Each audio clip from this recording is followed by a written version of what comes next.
गावाला गेले, कोणी बाहेर गावी गेले, कोणी गावाला गेले. जो मेंढपाळ तो आमचा बाप आणि त्याच्याजवळ आहे. Hallelujah, hallelujah. आज काय आहे? आज मायवार, काय आहे? मायवार, हालेलुया. काय आहे? मायवार. काय आज? हा? Hallelujah, hallelujah, hallelujah. आज काय आहे? मायवार. मायवार आहे. Hallelujah, hallelujah, hallelujah. मायवार कशाला पाळतात बरं? सांगा. वर्षभर जी आई आमचा सांभाळ करते. हालेलुया. बायबलमध्ये ना दिलं पण एक आईचे उपकार मानायचे दिवस. हालेलुया. मायवार म्हणजे आईचे उपकार मानण्याचा दिवस. हालेलुया. प्रत्येक गोष्टीची वार आहे. लेकरांचा वार, बापाचा वार, सगळा वार आहे. मायवार विशेष आहे. कशासाठी? जास्त कोण काळजी घेतं? कोण घेतं?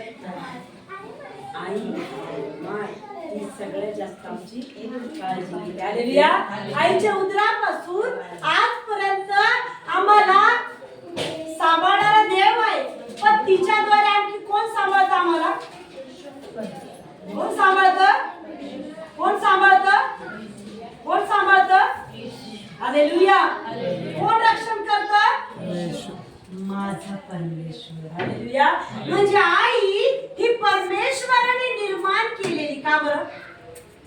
का बरं आईची निवड केली? तो म्हणतो आई. आईचा स्वभाव कोणासारखा आहे? कोणासारखा आहे? पटकन बोला. कोणासारखा आहे? देवासारखा. आईचा स्वभाव कोणासारखा आहे? देवाचा. देव म्हणतो माझ्यासारखा काय आहे? त्या आईचा स्वभाव आहे. Hallelujah, hallelujah, hallelujah. आईचा स्वभाव कसा आहे? प्रेमळ आहे. हालेलुया. आईचा स्वभाव कसा आहे? सहनशील आहे. आईचा स्वभाव कसा आहे? नम्र आहे. लेकराने कितीही चुका केल्यात आई काय म्हणते? नाही ग, माझं लेकरू तसं नाही. हालेलुया. आई दोष दाखवते का? आई दोष दाखवते का? उलट दोष दाखवण्याचा प्रयत्न. हालेलुया. आमच्या परमेश्वराचा स्वभाव पण तसाच आहे.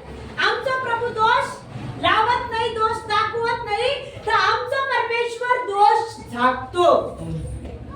हालेलुया. प्रीती ही पापाची रात जागते. हालेलुया. आता ही प्रीती कोण? पहिली प्रीती प्रभू येशू. हालेलुया. दुसरी प्रीती आमची आई. हालेलुया. त्याने त्याच्या आज्ञेमध्ये आई बापाचा सन्मान करायला सांगितलं. पाचवी आज्ञा काय? बर बोला. हालेलुया. त्याने त्याच्या आज्ञेत विषय ठेवला. म्हणजे विचार करा, आईला आणि बापाला त्यांनी काय केले? स्थान दिले. दुय्यम स्थान दिले. पहिले स्थान कोण? प्रभू येशू. पहिलं स्थान कोण? माझा प्रभू येशू. दुसरं स्थान कोण? आई वडील. हो, आई वडील. Hallelujah, hallelujah. दोन भाग आहे. पहिला परमेश्वर आणि दुसरा देव. डायरेक्ट स्वतः येत नाही, कोणाला तरी आमच्यासाठी पाठवतो. हालेलुया. एखादा मनुष्य पापात आहे, पापात बुडवतोय, मग देवाची इच्छा त्याला वाचवायचं. हालेलुया. लक्ष द्या. एखादा मनुष्य खूप पापात अडकलेला आहे, मग देवाची इच्छा त्याला काढायचं. कोणाला पाठवतो? एक मध्यस्थ पाठवतो. देवाचे काम करण्याची पद्धत आहे. कसा पाठवतो तो? एक मध्यस्थ पाठवतो. हालेलुया. आता मध्यस्थाद्वारे त्या लेकराच्या जीवनामध्ये वचन पाठवतो. Hallelujah, hallelujah. दुसरी गोष्ट, एखाद्या लेकराला त्यांनी जन्म जगात त्यांनी ठरवलं, आज आमच्या व्यक्तीला, उदाहरणार्थ आशिषला आज मला जगात आणायचं. हे कोणी ठरवलंय? कोणी ठरवलंय? परमेश्वराने ठेवलं की आशिषला मला या जगात आणायचंय आणि आशिषला मला घडवायचंय, वाढवायचंय का माझ्या राज्याचं वारीस बनायचं. कोणाची निवड केली? कोणाची निवड केली? एका आईची निवड केली.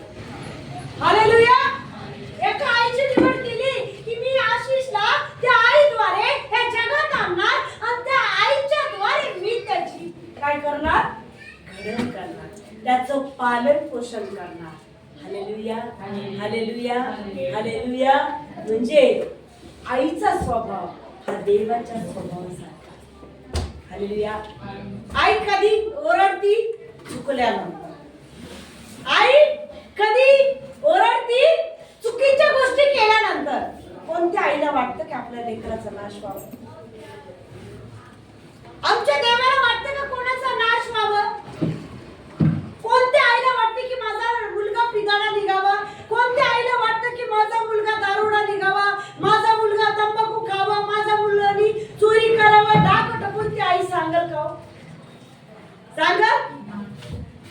येशू पण आत्यात काय म्हणतो? चोरी करू नको, व्यभिचार करू नको, पाप करू नको, लबाडी करू नको, वाईट संगत करू नको. Hallelujah, hallelujah.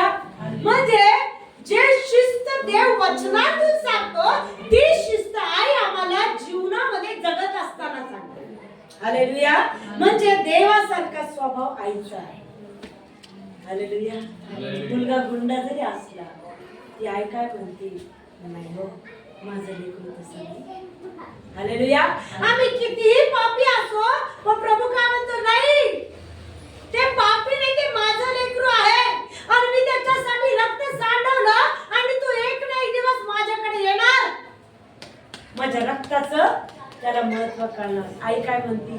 मी ज्याला दूध पाजले त्या दुधाचं महत्व त्या लेकराला समजणार. हालेलुया. त्या लेकराला कळेल की ज्या आईने मला वाढवलं घडवलंय त्या आईकडे मला जाऊ द्या. Hallelujah, hallelujah. आपण वचन वाचू. इर्मया याचा 50वा अध्याय 12 वचन वाचा. इर्मया 50 12 वचन. तरी तुमची माता अत्यंत ओसाळी होईल, तुमची जन्मदात्री लाजेल. पाहते अगदी कनिष्ठ राष्ट्र वगैरे जंगल व भूमी होईल. हालेलुया. म्हणजे माईला कोणाची भूमिका दिली? राष्ट्राची भूमिका दिली. हालेलुया. काय म्हणत तुम्ही? परत एकदा वाचते. तरी तुमची माता अत्यंत ओशाळी होईल, तुमची जन्मदात्री लाजेल. पहा ते अगदी कनिष्ठ राष्ट्र, वैराट जंगल व शुष्क भूमी होईल. Hallelujah, hallelujah, hallelujah. आई जग सोडून गेल्यानंतर कोण असतो आमच्यावर? देवाचं वचन आहे, तुझी दूध पाजणारी आई तुला विसरेल, पण मी तुला विसरेल. Hallelujah, hallelujah. म्हणजे खूप मोठं होऊस तर त्या आईला तू सुरक्षित ठेव. कोण ठेवतो? हालेलुया. कोण सुरक्षित ठेवतो? परमेश्वर. माझा देव. माझी साक्ष आहे. मला आई वडील नाही पण माझी आजी होती. माझ्या आजीचं वय 100 वर्ष झालं. सगळे म्हणायचे एवढं वर्ष झालं आजी मरत, पण मला माहित आहे माझा सगळं चांगला उत्तर माझा सहारा माझा प्रभू घेऊन जाणार नाही. कारण की देवाला माहिती आहे माझ्या लेकराला सहाराची गरज आहे. कारण की मला आई नाही, भाऊ नाही, बहीण नाही, काका नाही, चुलता नाही. माझी आजीच माझं काही होते. हालेलुया. माझ्या मावशी तेवढी सगळे वाढते, फक्त माझी आजी होती. Hallelujah, hallelujah. माझ्या देवाने जोपर्यंत माझं सगळं चांगलं होतं, माझी जोपर्यंत मुलगी होते तोपर्यंत माझ्या देवाने तिला खूप ठेवलं. 115 वर्षाची होस्तर माझ्या देवाने माझ्यासाठी तिलाची बंद केलं. हालेलुया. काय केलं? तिला जिवंत ठेवलं. यासाठी त्याला माहिती माझ्या लेकराला कोणाची गरज आहे? आईच्या आधाराची गरज आहे. नावाला कळत आहे सपोर्ट. हालेलुया. मुलगी झाल्यानंतर 2 महिन्यानंतर माझी आजी वाढली. हालेलुया. आणि तुम्ही विचार करा, देव किती बारीक बारीक गोष्टीचा विचार करतो. Hallelujah, hallelujah, hallelujah. आज आम्ही म्हणतो मी लय संकटात आहे, मी लय परेशानीत आहे. अरे तुझी परेशानी काय कामाची? हालेलुया. तुझ्याजवळ परमेश्वर आहे तर परिस्थिती महत्वाची नाही, संकट महत्वाचं नाही, तो महत्वाचं, त्याचं नाव महत्वाचं. वचन आहे ते मला हाक मार म्हणजे मी तुला उत्तर देईन. आमेन. Hallelujah, hallelujah. मी काल एक सुंदर दृष्टांत पाहिला, मला खूप आनंद वाटला त्या दृष्टांचा. हालेलुया. म्हणजे ती मी मला महसूस केलं.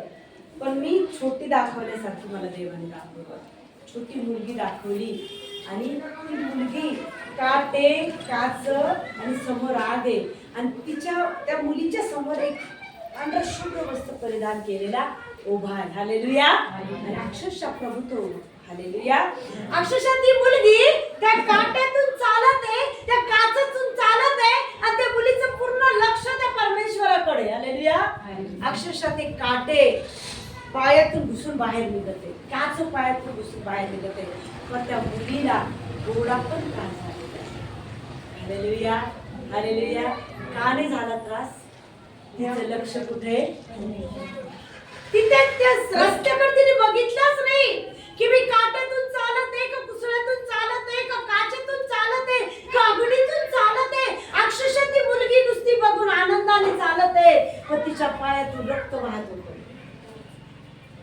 ते काच ते काटे तिच्या पायातून असे बाहेर लोकत होते, पण ती मुलीने घुस पण नाही केलं. तिचं पूर्ण लक्ष कुठे होतं? फक्त देवाकडे होतं. हालेलुया. आम्हालाही जीवन जगत असताना आम्हालाही असं जीवन जगायचं. मला खूप आनंद वाटला तो दृष्टांत मी पाहिला. एक ती शिकवण आहे. दृष्टांत म्हणजे ती एक आम्हाला शिकवण आहे की किती परिस्थिती येऊ दे, किती मरणाची यात्रा येऊ दे, किती संकट येऊ दे, तुझ्या जीवनातले सगळे मार्ग बंद पडू दे, पण तुझं लक्ष जे परमेश्वराकडे ते कधी हटलं नाही पाहिजे. हालेलुया. तुझं जे लक्ष आहे, ज्या देवाकडे तू लक्ष लावलंय, ते लक्ष तुझं कधीच हटलं नाही पाहिजे. ते काटे कुसळे, ते व्याधी, ती पीडा तुला काहीच करू शकत नाही. का? तुझ्या शरीरामध्ये ते सामर्थ्य, तुझ्या जीवनामध्ये ते परमेश्वराचं बळ कार्य करत. आमेन. पण केव्हा कार्य करत? तुझं पूर्ण लक्ष कुठं राहील? परमेश्वराजवळ. आम्ही काय करतो? कधी लक्ष घालतो? समोरले मोठे काटे दिसते, आता त्या काट्यावर जाण्या अगोदरच आम्ही काय करतो? हे प्रभू, मला त्या काट्यातून नाही जायचं. हे प्रभू, त्या संकटातून मला जायचं नाही, आधीच ओरडायला सुरुवात करतो. पण हे नाही विचार करत की काटे कुसळे दूर करणारा माझ्या जवळच आहे. हालेलुया. काटे कुसळे दूर करणारा माझ्या जवळ आहे आणि तो मला अशा परिस्थितीत सोडणार नाही जी परिस्थिती माझं जीवन बर्बाद करेल. सोडल का? सोडल का? सोडल का? तर तुमच्या जीवनातली परिस्थिती बदलणार नाही का? तुमची परिस्थिती बदलणार नाही का? बदलल.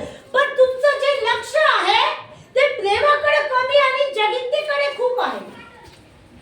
हालेलुया.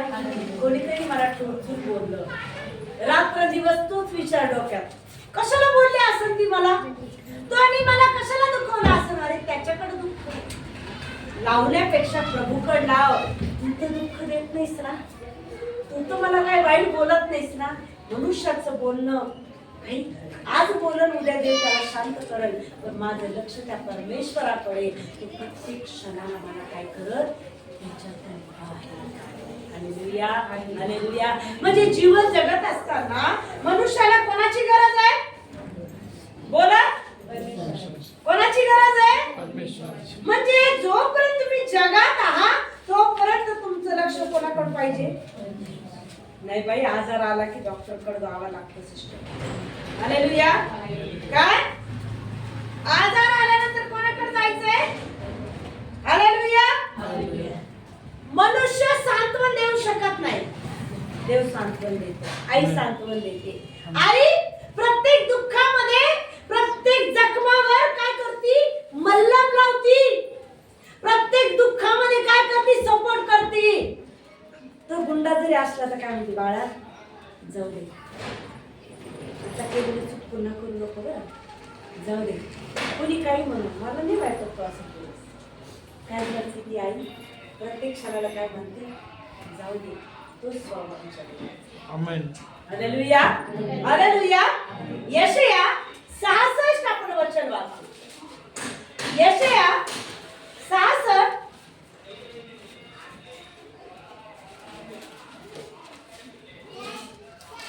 13 वचन, 13 आणि 14 वचन खूप सुंदर आहे. यशया 66 13 आणि 14. जशी एखाद्याची आई त्याचे सांत्वन करीते तसे मी तुमचे सांत्वन करीन. यरूशलेमेत तुमचे सांत्वन करीन. हालेलुया. अजून काय बोला. म्हणत आहे? आई मनुष्याचे सांत्वन करीते तसे मी तुमचे सांत्वन करीन. यरूशलेमात तुमचे सांत्वन करीन. कोणतं यरूशलेम? कुठं राहता तुम्ही? तुम्ही जगात राहता. जगात कोण तुमचं सांत्वन करेल? आई. दुसरा परमेश्वर. हालेलुया. प्रभू काय म्हणत आहे? आई मनुष्याचे सांत्वन करीते तसे मी तुमचे सांत्वन करीन.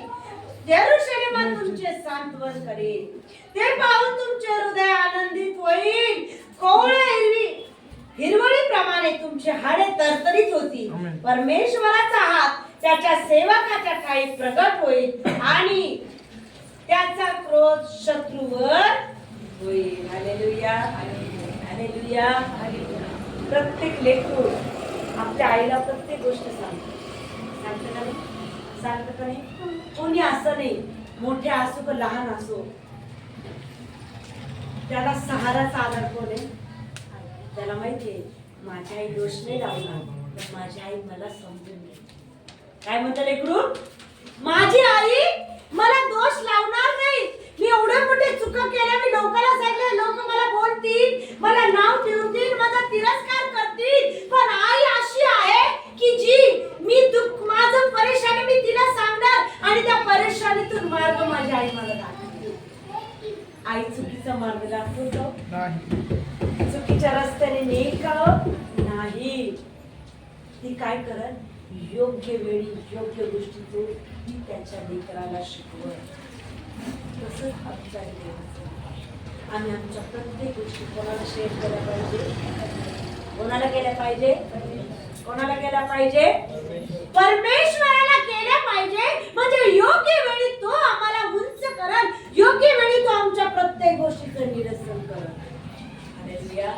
हालेलुया.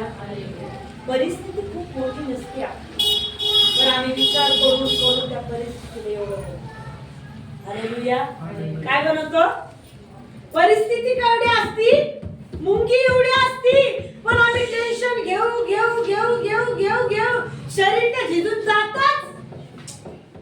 मानसिक स्थिती पण विचलित, शारीरिक स्थिती पण विचलित, कुटुंब पण विचलित. म्हणजे विचार करा, इतकं तर टेन्शन पूर्ण घराला शरीराला काय करते? उद्ध्वस्त करते.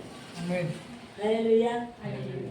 तुमच्या शरीरावर तुमच्या मनावर कोणाचा अधिकार आहे? तर तो म्हणजे तुझ्या सर्व चिंता काय कर? मजूर काय कर? मजवर टाक. म्हणजे मी तुझी काळजी घेईन. कोण आमेन. काळजी घेईन? परमेश्वर. जशी आई तुझं सांत्वन करते तसं मी तुझं सांत्वन करीन. हे प्रभूचं वचन आहे. हालेलुया. आमच्या प्रभूची काम करण्याची पद्धत एक आहे. आमचे सगळे मार्ग बंद पडतात. डॉक्टर काय म्हणतो? आता गॅरंटी नाही. हालेलुया. डॉक्टर काय म्हणतो? आता गॅरंटी नाही. तर तिथं आमची कोण गॅरंटी देतो? डॉक्टर काय म्हणतो? नाही आता किती जा, घरी घेऊन जा, संपलं आता. मी राऊंडनगरला प्रार्थनेला जायचे. तिथं एक बाई, डॉक्टरने सांगितलं घरी घेऊन जा, 24 तासात मरणार आहे. हालेलुया. काय सांगितलं? 24 तासात ती बाई मरणार नाही. डॉक्टरनी गॅरंटी दिली नाही, घरी घेऊन जा. त्याने फोन केला, ताई आरती ताईला घरी आणले, पाणी पाजले शेवटच्या क्षणी. हालेलुया. तिथे गेले, प्रार्थना केली, आज ती बाई जिवंत. हालेलुया. कोणी दिली गॅरंटी? कोणी दिली गॅरंटी? परमेश्वराने गॅरंटी दिली. डॉक्टरने सांगितले 24 तासात मरेल, पण परमेश्वराने अनंत काळाचं जीवन दिलंय. हालेलुया. ही ख्रिस्ताची गॅरंटी आहे की तू जगशील. पण कोणाच्या नावावर जगशील? ख्रिस्ताच्या नावावर जगशील. हालेलुया. हालेलुया. काही वेळेस आलं तर प्रभू सगळे मार्ग बंद झाले, आता काहीच नाही. आनंद करा उलट का? माझा येशू आता मार्ग निर्माण करल. अशक्य गोष्ट आहे तिथं माझा देव शक्य करल. कारण की त्याचं वचन आहे, तुझी सर्व चिंता कोणावर का? पेत्राचे पहिले पत्र 5वा अध्याय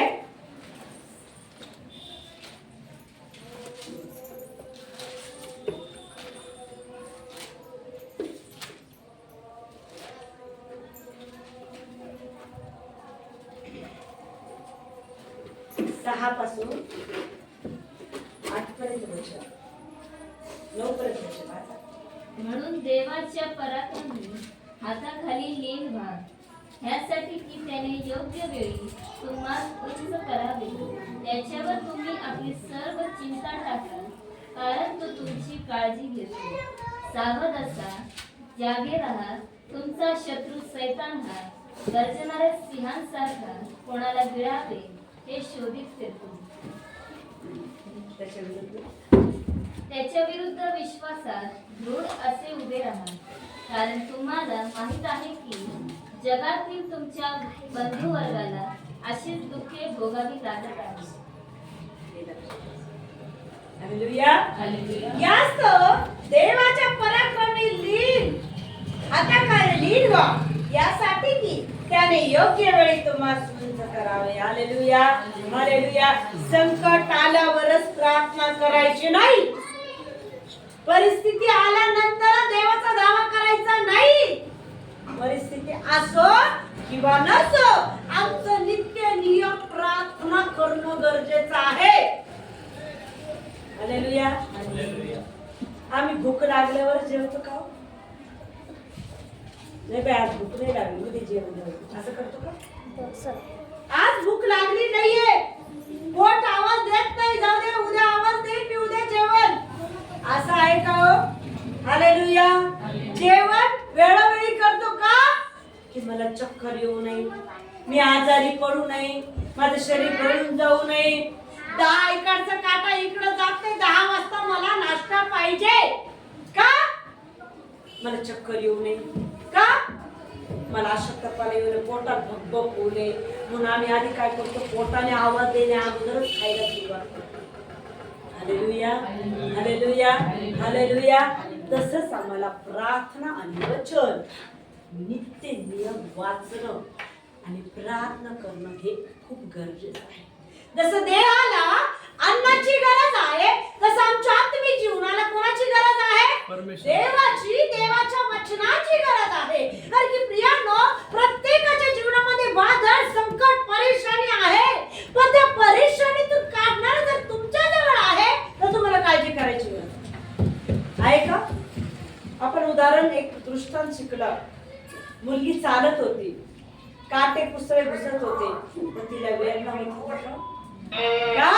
तिचं लक्ष कुठे आहे? परमेश्वराकडे तिचं लक्ष आहे. तिचं लक्ष तिने विचलित होऊ दिलं नाही, त्या वेदनाकडे लक्ष दिलं नाही, तर वेदना दूर करणाऱ्याकडे तिचं लक्ष होतं. शाद्रक, मेशक, अबेदनोगोचं उदाहरण माहिती का नाही? दानिएलच्या पुस्तकामध्ये शाद्रक, मेशक, अबेदनोगो 3 काय होते? देवाचे शिष्य, देवाचे लेकरं होते. आपण वाचू दानिएलच्या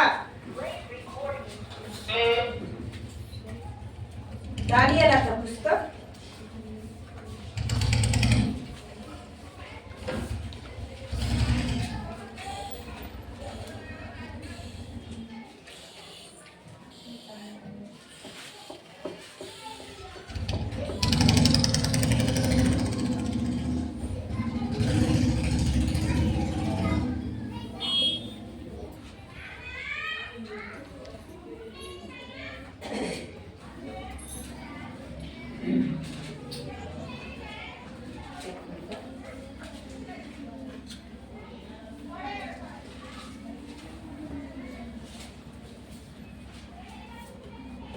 तिसरा अध्याय.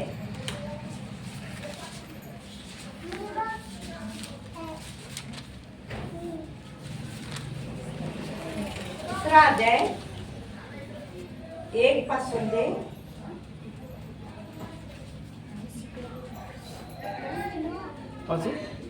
8 पासून वाचा. नबुकद्रेसर राजाने स्वार्थेची एक मूर्ती केली. तिची उंच 60 हात व रुंदी 6 हात होती. तिची स्थापना त्याने बाबेल परगण्यातील दुसऱ्या दुरा नामक मैदानात केली. ही जी मूर्ती नबुकद्रेसर राजाने स्थापिली होती तिची प्रतिष्ठा करण्यासाठी त्याने प्रतिनिधी नायब अधिपती सरदार मंत्री भंडारी न्यायपंडित न्यायाधीश व सुभ्याचे सर्व अधिकारी यांनी एकत्र जमावे म्हणून त्यास बोलावले केले. तेव्हा राजा प्रतिनिधी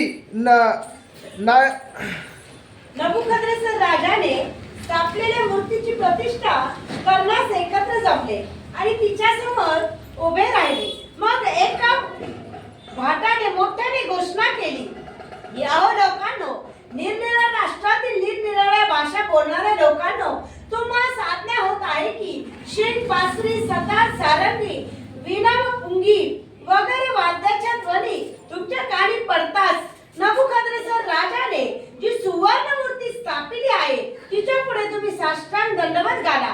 जो कोणी तिला साष्टांग दंडवत घालणार नाही त्याला तक्षणी दगदगीत अग्नीच्या भट्टीत टाकतील. यासाठी शिंग, बासरी, सतार, सारंगी, वीणा वगैरे वाद्याचा ध्वनी कानी पडताच निरनिराळ्या राष्ट्रातील निरनिराळ्या भाषा बोलणाऱ्या सर्व लोकांनी नबुकद्रेसर राजाने स्थापिलेल्या त्या सुवर्ण मूर्तीपुढे साष्टांग दंडवत घातले. यावर कित्येक खंतेने राजाकडे जाऊन यहुदावर दोष आरोप केला.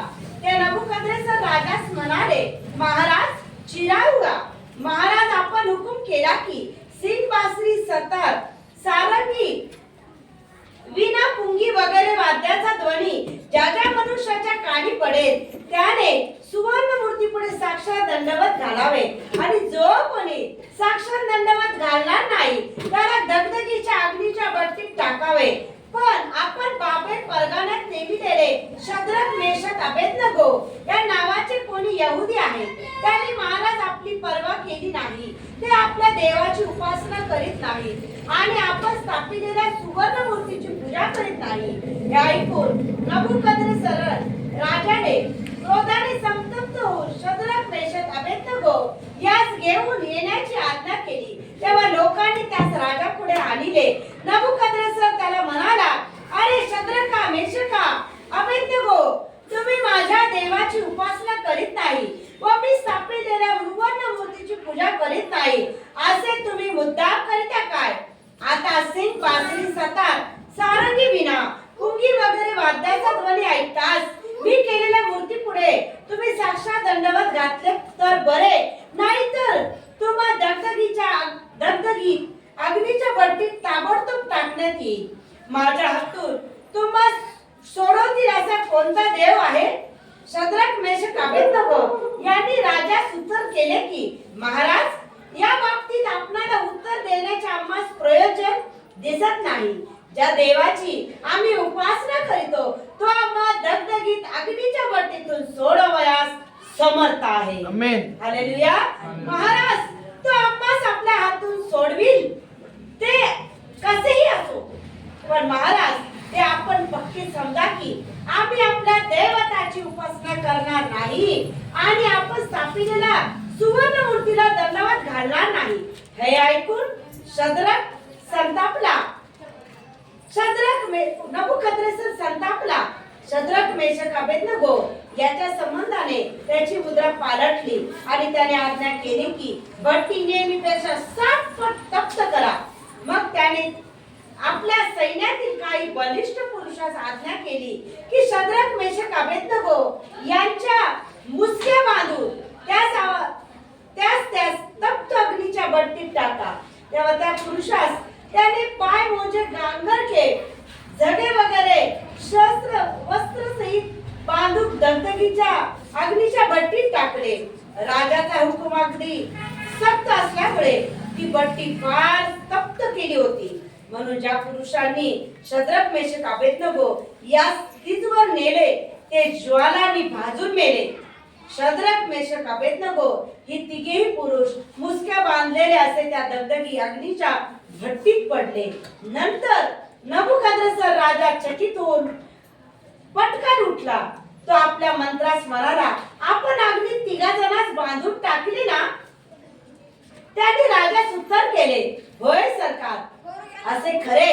तो म्हणाला, पहा, 4 इसम अग्नीत मोकळे फिरत आहेत, असे मला दिसते. त्यास काही एक इजा पोहोचली नाही. चौथ्याचे स्वरूप तर एखाद्या देवपुत्रासारखे आहे. मग नबुकद्रेसर त्या दगदगी अग्नीच्या भट्टीत दारानजीक येऊन म्हणाला, आओ शद्रक मेषक अबेदnego, परात्पर देवाचे सेवक हो, अग्नीतून बाहेर या.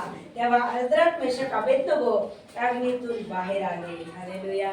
जळाले का होते? जळाले का? त्या अग्नीला भिले का होते? भिले का? त्यांना माहित होतं राजा 100% या अग्नीत मला टाकणार. पण त्या अग्नीला भिले नाही. ते कोणाला भिले? काय म्हटलं ते राजाला, तुम्ही जे करताय का त्या अग्नीतून काढण्यास तो समर्थ आहे. पण त्या शब्दाने विरोध केला त्यांनी, की तुम्ही टाकताय ना, 7 पट पेटवा की ती पेटवा, पण आम्हाला माहित आहे याच्यातून काढण्यास आमचा देव समर्थ आहे. हा विश्वास आहे. काय आहे? काय आहे? विश्वास. अरे मरणाची परिस्थिती आली, अरे मी मरणार नाही, मरण दूर करणारा ऑलरेडी माझ्याजवळ आहे. मी मरण का? मरण का? छाती दुखली बाई, मला अटॅकाला नाही आला झटका. अरे माझं शरीर तर देवाचं मंदिर आहे, माझ्यामध्ये असणारा कोणाचा आत्मा आहे? डॉक्टर म्हणे अटॅक आला. कशाचा अटॅक? अरे माझा देव तर माझ्या जवळ आहे. कशाचा अटॅक आला मला? मी माझ्या देवाचं लेकरू आहे. अग्नीच्या भट्टीत किती पेटले होते? 3. किती होते? 3. फेकले किती? आणि भट्टीत किती फिरत होते? 4था कोण होता? कोण होता? परमेश्वर. अरे आमचा परमेश्वर, जगाचा उद्धार करता तोच परमेश्वर, तसा तेव्हा होता तोच आजही आमच्या जवळ. तो म्हणतो त्यांच्यासारखा तुमच्यामध्ये विश्वास पाहिजे. हालेलुया. त्यांनी डायरेक्ट विरोध केला राजाला, की तुम्ही टाकणार पण याच्यातून आम्हाला सोडण्यास समर्थ, पण आम्ही कोणत्या मूर्तीला नमन करणार नाही, आमच्या देवाच्या विरोधात जाणार नाही. आमच्या संकट आले आम्ही सगळे देवळच होतो. बरोबर आहे? ज्यांनी जे सांगितलं ते करतो. पण विश्वास ठेवा, सगळ्या देवावर हा देव सगळ्यात श्रेष्ठ. कोण आहे? जिवंत आहे. प्रभू येशू ख्रिस्त जिवंत स्वर्गात घेतला गेला, तो आजही जिवंत आहे. कोणता देव जिवंत गेलाय का? गेलाय का? ऐकलंय का कधी? नाही. कोण गेलाय? फक्त आमचा परमेश्वर प्रभू येशू ख्रिस्त. तो स्वर्गात जिवंत पृथ्वीवर उचलले गेला. मेल्यानंतर उठल्यावर 40 दिवस पृथ्वीवर जगला. मनुष्यामध्ये जगला. कसं जगला? मनुष्यात जगला, मनुष्यात राहिला, खाल्ला पिल्ला, 40 दिवस पृथ्वीवर राहिला मेल्यानंतर उठल्यावर. आणि मग 40 दिवसानंतर 500 पेक्षा अधिक लोकांनी त्याला वर जाताना पाहिलं. काय म्हटलं देवदूत?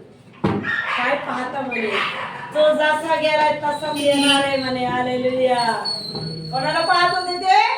येशू स्वर्गात जात होता. देवदूत काय म्हटले?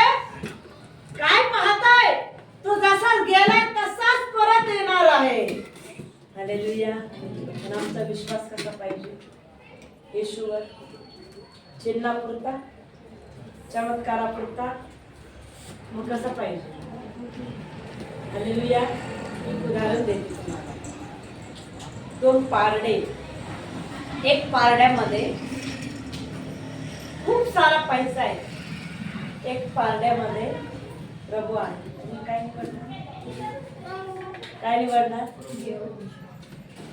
का बरं देव निवडणार? पैसा तर प्रत्येकाची गरज आहे का नाही? प्रत्येकाची गरज काय आहे? बरोबर आहे? पैशाशिवाय भाकर मिळत नाही, पैशाशिवाय पाणी मिळत नाही, पैशाशिवाय काही होत नाही, वस्त्र निवारा. मग तुम्ही काय निवडणार? बोला. प्रश्नात पडले आता. प्रश्नात पडले आता की काय उत्तर द्यावं? अरे पैसा कधीच संपत. तो देव कधी न संपणार आहे. तो पैसा पण पुरवत, सुंदर उत्तर दिले. सगळ्या गोष्टीचा पुरवठा कोणाकडे? कोणाकडे? पैसा आला तरी आनंद करा, पैसा नसला तरी आनंद करा. कोणामध्ये आनंद करा? देव तुम्हाला एवढा पैसा देईल, पैसा देईल आणि मग तुम्हाला पार कर. ती पैशाकडे पळते का माझ्याकडे पळते? पैशाला म्हणा तुझी लाईफ कुठे आणि तू कोण आहे? परमेश्वर. Hallelujah, hallelujah. कारण की पैसा आज आहे, उद्या संपल, पण हा परमेश्वर कधी न संपणारा देव आहे. सर्व प्रकारची कृपा तुम्हावर विपुल होऊ देण्यास कोण शक्तिमान आहे? देव. आणि ती कसा? सर्व गोष्टी सगळा पुरवठा. नुसतं तुम्ही आज भाकर मागितली, भाकरच देईल का? भाकरी बरोबर भाजी पण देईल. तुम्ही फक्त भाकर मागितली, वस्त्र मागितले नाही, जेवणाबरोबर वस्त्र पण देईल. त्याच्या वचनात लिहिले, तुझ्या लेकराने धोंडा भाकर मागितली, तू धोंडा देशील का? देणार का? मासा मागितला तर विंचू देणार का तुम्ही? जर तुम्हाला कळतं तुमच्या लेकराला योग्य गोष्टी देण्यात, तसं त्यालाही कळतं त्याच्या लेकराला कशाची गरज. विशेष करून काय देईल तो तुम्हाला? पवित्र आत्मा. काय देईल? पवित्र आत्मा काय काम करतो? पवित्र आत्मा आमच्यामध्ये काय काम करतो? काय करतो? भारती काय? पवित्र आत्मा आमच्या प्रत्येक पावला पावला सहित आमच्या सोबत आहे. हालेलुया. पवित्र आत्मा काय करतो? प्रत्येक परिस्थिती, प्रत्येक दुःख, प्रत्येक व्याधी कोण घेतं? पवित्र आत्म्याद्वारे ते आमच्या. Hallelujah, hallelujah, hallelujah, hallelujah. म्हणून प्रियांनो, जीवन जगत असताना पहिलं स्थान देवाला, दुसरं स्थान आईला. जसं आपणावर तसं आपल्या आईवर, आपल्या बापावर प्रीती करा. हालेलुया. सासू असो माझी आई आहे, सासू असो माझी आई आहे, सासरा असो, ज्या कुटुंबात मला त्या देवाने दिले ते माझ्या आई वडील तिथूनच दिले. असं नाही की मला आज्ञा दिली फक्त माझ्या आईकडेच वागत नाही. मला त्या कुटुंबातून या कुटुंबात आणलं का आणलं? हे कुटुंब माझं म्हणावं म्हणूनच सांगतो. हालेलुया. सासू माझी आई, सासरा माझा बाप, दीर माझा भाऊ, नणंद माझी बहीण. का मला माझं घर सोडून सांगलं? हे कुटुंब माझं म्हणावं. हालेलुया. हे कुटुंब आई वडिलांची साथ लग्न होस तर आहे. बरोबर आहे ना? आम्ही 4 वेळेस माहेरी गेलो. आई काय म्हणती? ए बाई तुझ्या घरी बरं. काय म्हणती आई? बाप काय म्हणतो? बाई तुझ्या घरी दिल्या घरी सुखी राहा, चटणी मिरची खा, तिथंच राहा. काय शिक्षण आहे? जिथं दिलंस तिथंच काय, तिथंच वर शेवटपर्यंत. ते तुझं घर आहे. 4 वेळेस घरी येऊ नको. जिथं दिलंय ना त्यांनाच आपलं मान. जिथं दिलंय ना त्यांना काय माना? काय माना? माझी आई, माझा बाप, सासरा माझा बाप, सासू माझी आई. हे कुटुंब माझं आहे, मला देवाने दिलंय. मला ती आज्ञा ह्या कुटुंबात सुद्धा पाळायची. आमचे विचार आम्हाला बदलायचे. हालेलुया. आई तिच्या घरी, पण या घराची आई मला देवाने दिली ती माझी आई. हालेलुया. माझ्यातला वैरभाव मला काढायचा. कोणासाठी? कोणासाठी? जसं आई तुझं सांत्वन करते तसं देव म्हणतो मी काय करतो? तुझं सांत्वन. Hallelujah, hallelujah. माझं माझं माझं माझं. मागच्या आठवडी मी शिकवलंय. काय तुमचं आहे? कोण होतं मागच्या आठवडी? काय तुमचं आहे? काय होते तुम्ही मागच्या आठवडी काय शिकलं? हे माझं, ते माझं, ते माझं. काय तुमचं आहे? देव म्हणतो जे तुमचं आहे ते दृढ धरून राहा. मग तुमचं काय आहे?